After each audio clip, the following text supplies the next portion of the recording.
maraming salamat po. It's all about the study of angels and demons. At ang atin pong topics ay mahati sa 7 usapin. So, ang subject topics po natin under Systematic Theology 3, Angelology, Study of Angels and Demons, is all about the definition, what is an angel.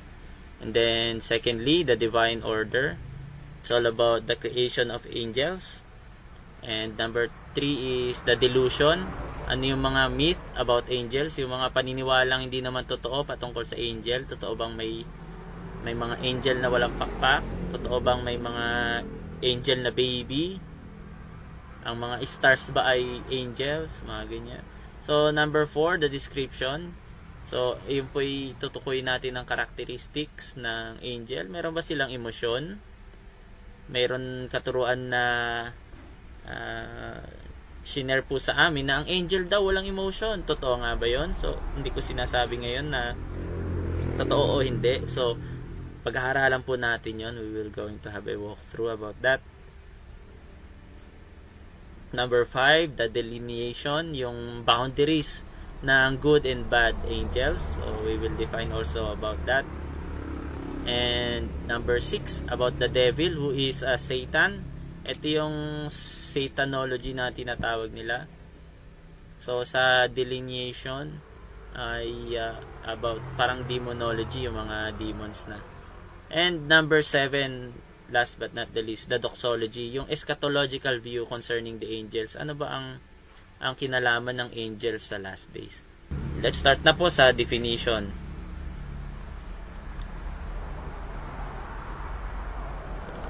Under the definition is all about the expression, what is an angel? What is an angel? Ano ba ang sabi ng Bible patungkol sa angel?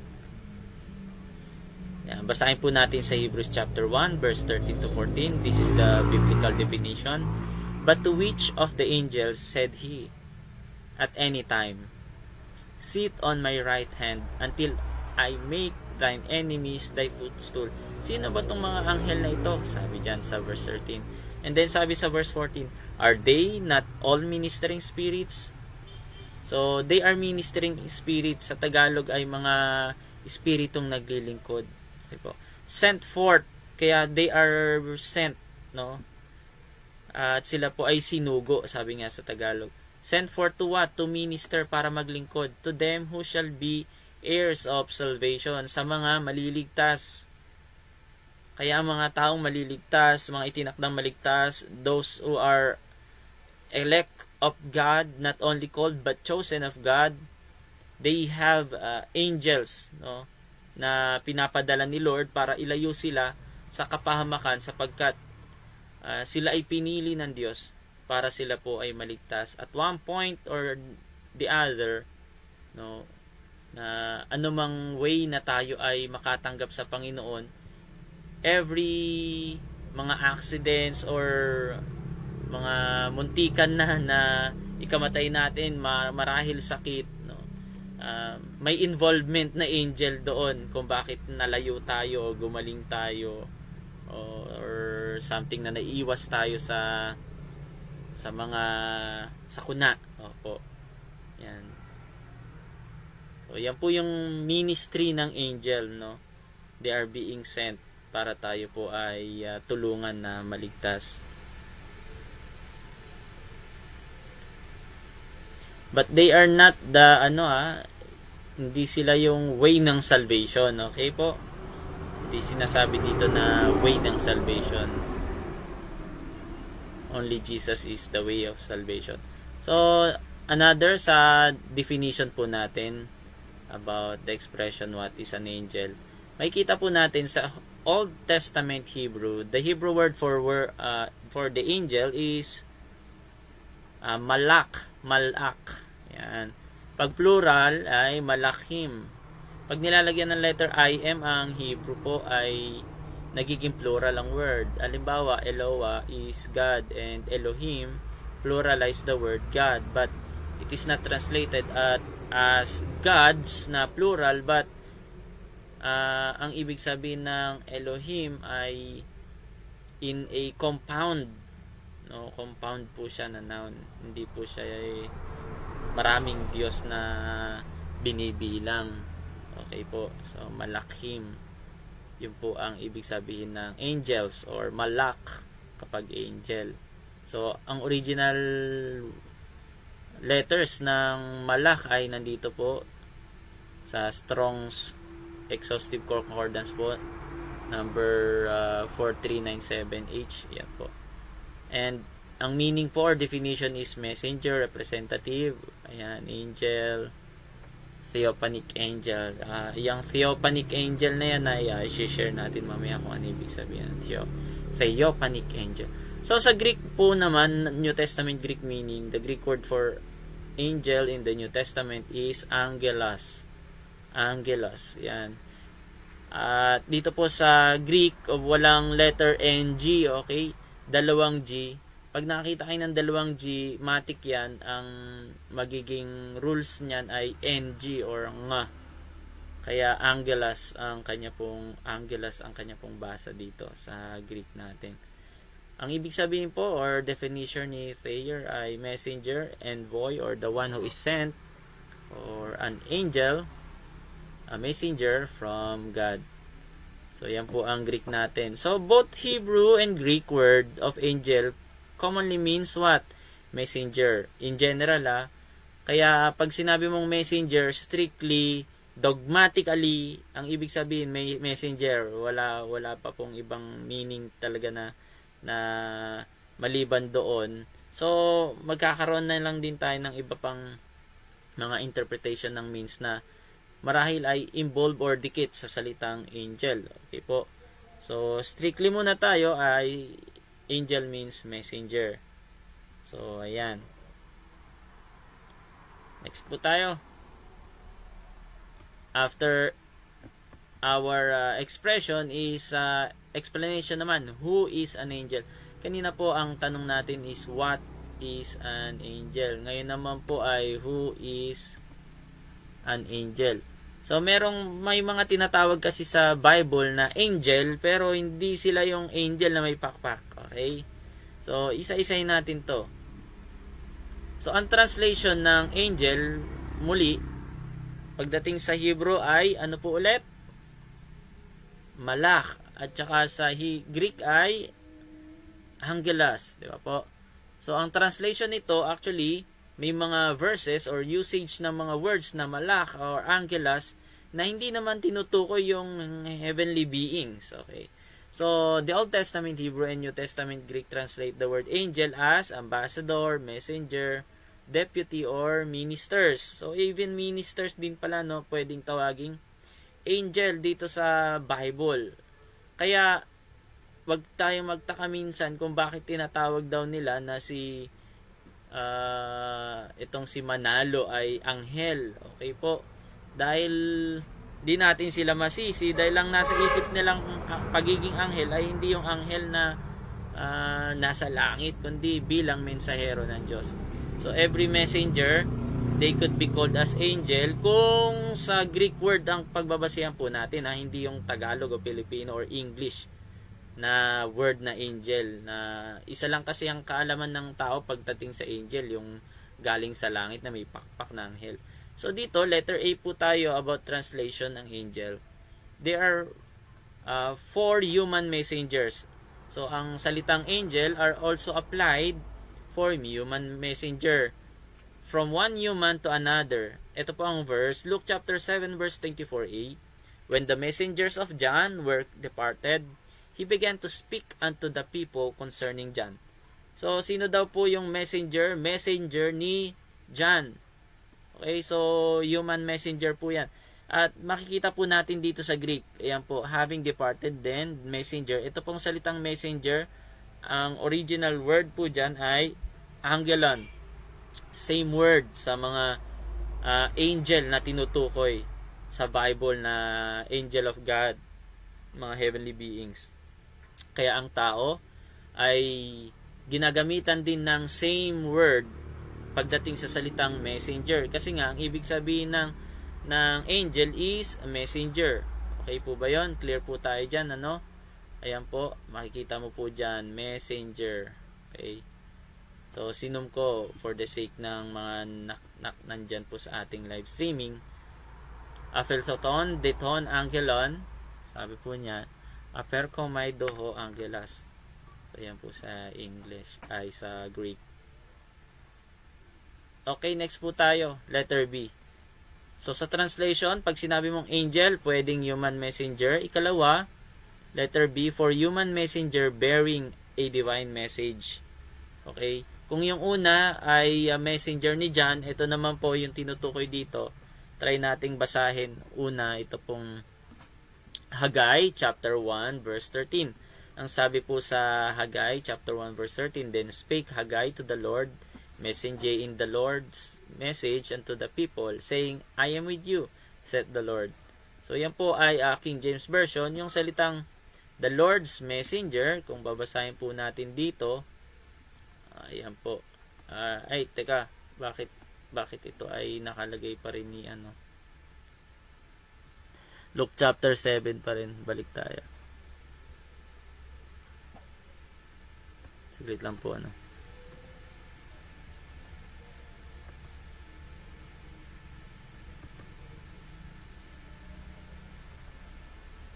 Yan, Haggai. Ito po ang sabi sa Haggai. Tanggalin ko lang po ito. The messenger, Haggai, and spoke. O, di ba po yung salitang messenger dyan ay malak. Malak. Same with the word angel. Di po. Clear na clear po sa atin yan. Kaya, kahit ang mga prophet, they are called also angels. Okay? But not the angel from heaven that was sent by God. So, sana po, clear po sa atin yan. That's why, akala talaga natin dati, pag sinabi mong angel sa Bible, angel, yung lang angel na may pakpak, no? Na yung mga tao ay hindi pwedeng tawaging anghel. Pwede.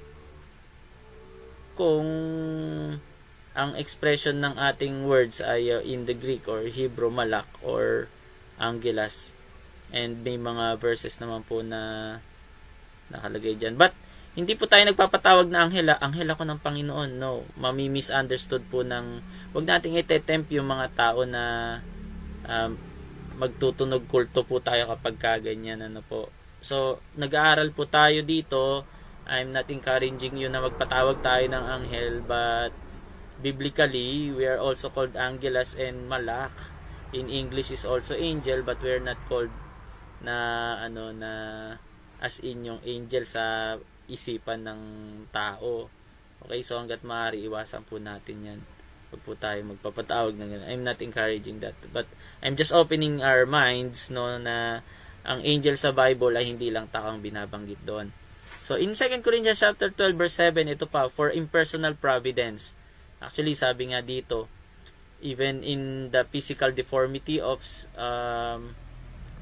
Apostle Paul, sabi niya, lest I should be exalted above measure through the abundance of revelation, there was given to me a thorn in the flesh, the messenger of Satan. Itong salitang messenger of Satan, to blasphemy, yung salitang messenger niyan, that is called angel or angelos. Okay. Ayan, basahin po natin anong sabi niya dito. 1 Corinthians 7. So, ito po yan po. Sarki Angelas Sethana, a messenger of Satan. So, itong messenger in King James Bible, pwedeng i-express as angel of Satan. So, sino daw po yung nagtanim ng thorn of the flesh ni Apostle Paul? It is not only because of his deformity in flesh or something, but also, yung thorn of the flesh na meron siya is from the angels of Satan. May mga anghel din pala si Satanas. May mga messenger din pala si Satanas. Yes, biblical po. Yan po, nababasa po natin na meron po siyang messenger. And letter D or number 4, for bishop or preachers. Ano sabi dito? Unto the angel of the church of Ephesus, write this thing, saith that holdeth 7 stars in his right hand, walk in the midst of the 7 golden candlestick.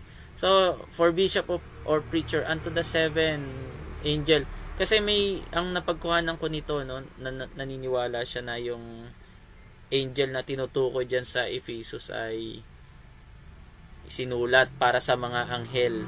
Actually, hindi naman yung anghel ang susulatan doon na magbabasa nito no.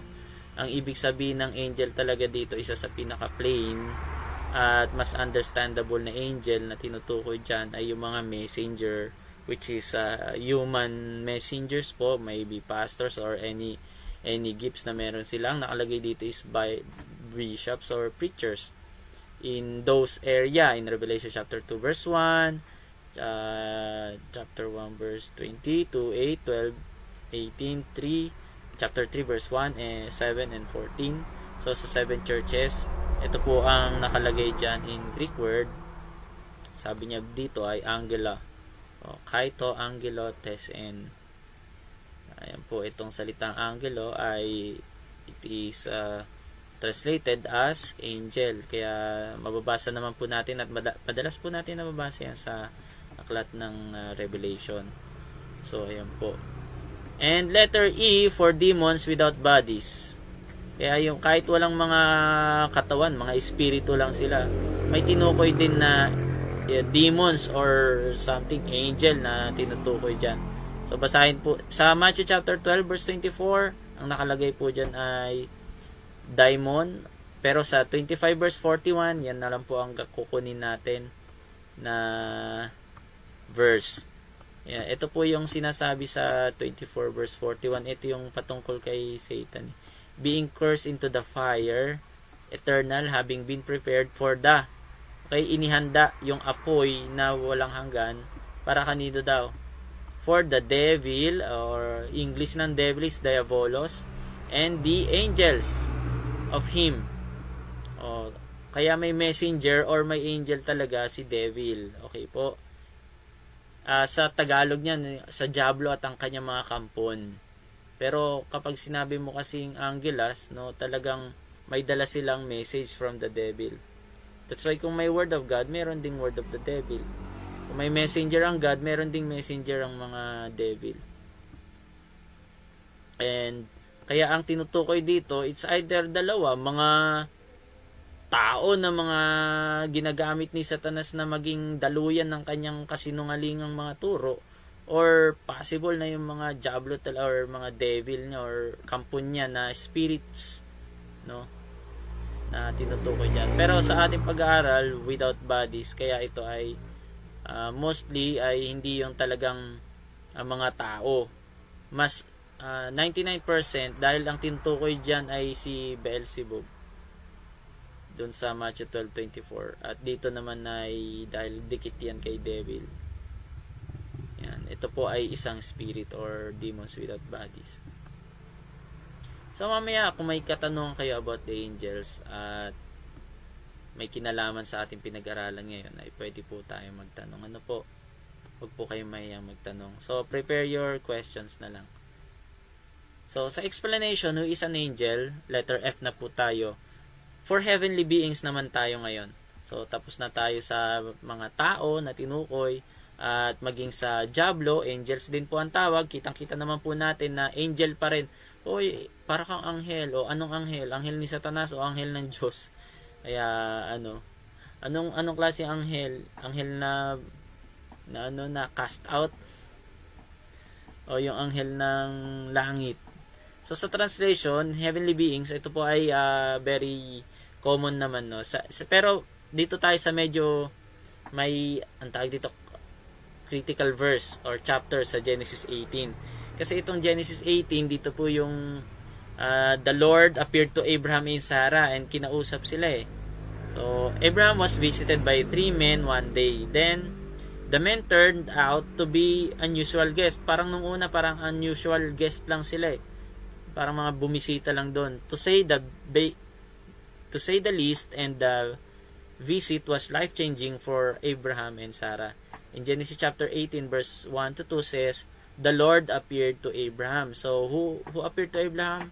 The Lord. Actually this Lord is capital letter O L O R D. So that means Yahweh or Jehovah, appeared to Abraham near the great trees of Mamre, while he was sitting at the entrance to his tent. In the heat of the day, totokang araw, Abraham looked up and saw 3 men standing nearby. So, nakalagay dito 3 men. Okay, kanina ay Lord appeared. Ngayon, naging 3 men naman na sila. And when he saw them, he hurried from the entrance of his tent and met them, and bowed low to the ground. Kung angel ito na angel talaga, possible, hindi nagpapatira pa, ang ayaw ng mga angel na magpatira pa actually sa kanila, ang mga tao. At bababasa natin yung sa Revelation, diba, nung si John ay lumuhod sa angel, ay sabi niya, ako rin ay nilalang na tulad mo. So, hindi karapat dapat na luhuran. Pero ito wala namang binanggit. So, Abraham showed immediate hospitality to the 3 men, inviting them to rest under a tree and preparing a big meal for them. So, verse 3 to 8 na yon. Then, these 3 visitors whom Abraham entertained were heavenly. Alam natin na hindi yung tao na typical na tao, okay? Galing yan sa Diyos. And Abraham and Sarah were in the company of God Himself. At alam nila yon na ang sabi nila, sinamahan kami ng Diyos, na encounter namin si Lord. And the story teaches us that God is aware of what is happening on earth. And He is involved. Aware siya na yung nandoon ay talagang involved siya at galing sa Kanya. So God can even visit or send His heavenly messengers to help fulfill His plans, and that is very obvious. Kung ano yung plano ng Lord, ay hindi lang siya yung bastang kikilos, no? So, pwede siyang magpakilos sa magitan ng pagbaba. At anong klaseng pagbaba ito? Sa magitan ng kanyang anghel, or meron pang ibang meaning na tinutukoy dyan? I will share to you all this night. So, we may not always realize whom we are speaking with. So, we should treat everyone as though they were on special assignment from God. Okay? At sabi nga si Hebrews 13 verse 2, sabi niya, remind us, do not forget to show hospitality to strangers. For by doing so, some people have shown hospitality to angels without knowing it.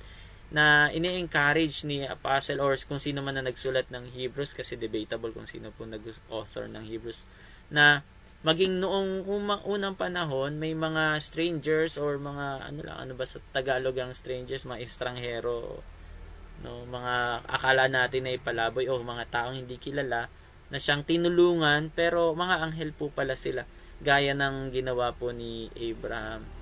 So, ayan. At ang nakalagay nila dito ay sa 13 verse 2 is angels.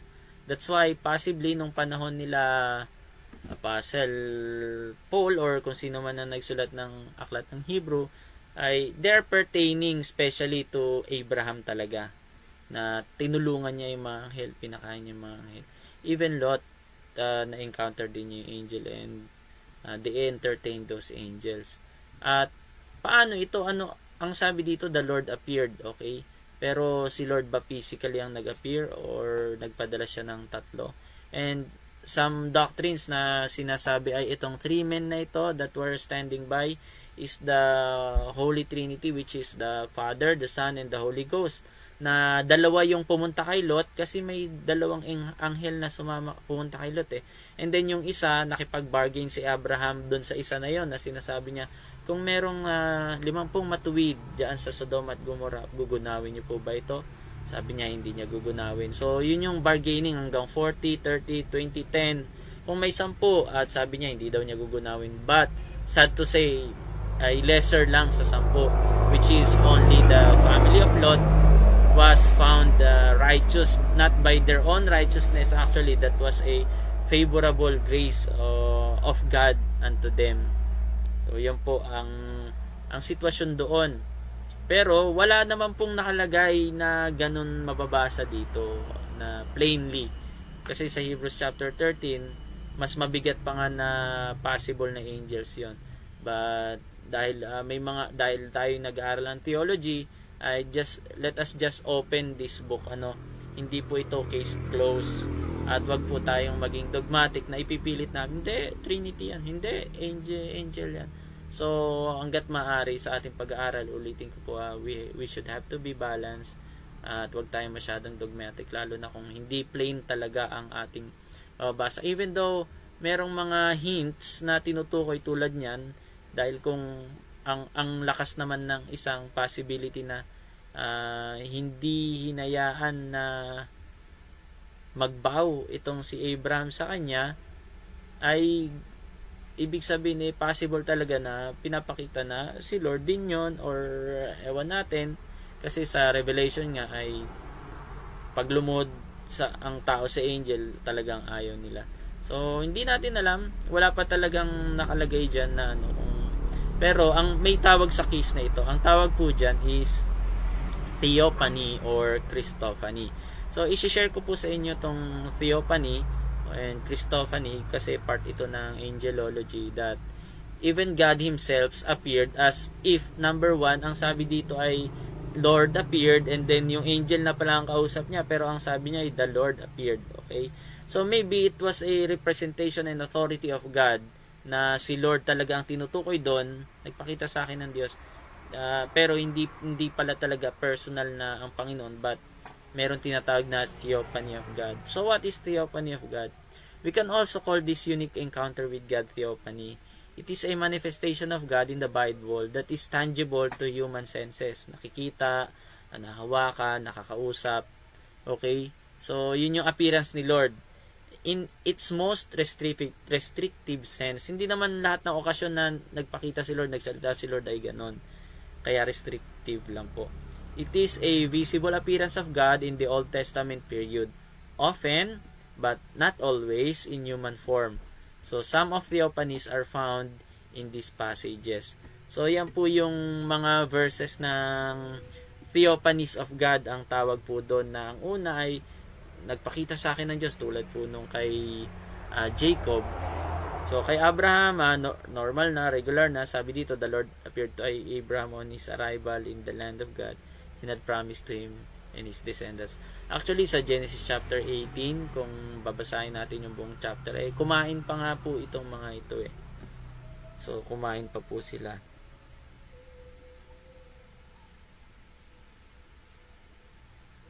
At, yan, saglit lang po. And then, sa Genesis chapter 32, verse 22 to 30, Jacob wrestled with what appeared to be a man. Nung una, tao lang siya, di ba? So, but was actually God. Kaya sabi niya ay nakipagbuno daw siya sa Diyos. Nakita niya ang Diyos, pero may Bible verse naman na kapag nakita mo ang Diyos, mamamatay ka. Kaya yun po ay theophany of God lang, not directly na si God na bababa, na nananahimik sa langit, ay biglang aalis siya sa trono niya doon at bababa dito sa lupa. Okay po. So, because God is omnipotent, no, he can show na magpadala siya ng representative na direct talaga kapag siya ang nagsalita. Yung anghel, yung lalabas sa boses ng anghel ay tila baga isang speaker lang, na kapag binukas mo, yung bibig ng Diyos yung maririnig mo, and direct talaga sa bibig ng angel. So speaker, kaya yun yung isang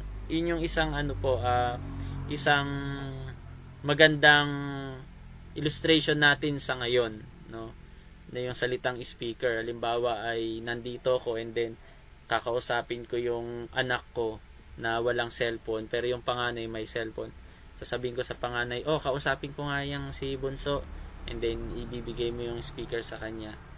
No, hindi naman yung anak ko na isa ang magsasalita, kundi yung speaker mo mismo ang magsasalita. So yun yung isa sa pinakamagandang illustration para maintindihan natin itong theophany, na may nagsasalita, na may entity na naroon that God had sent. Okay, so yan po.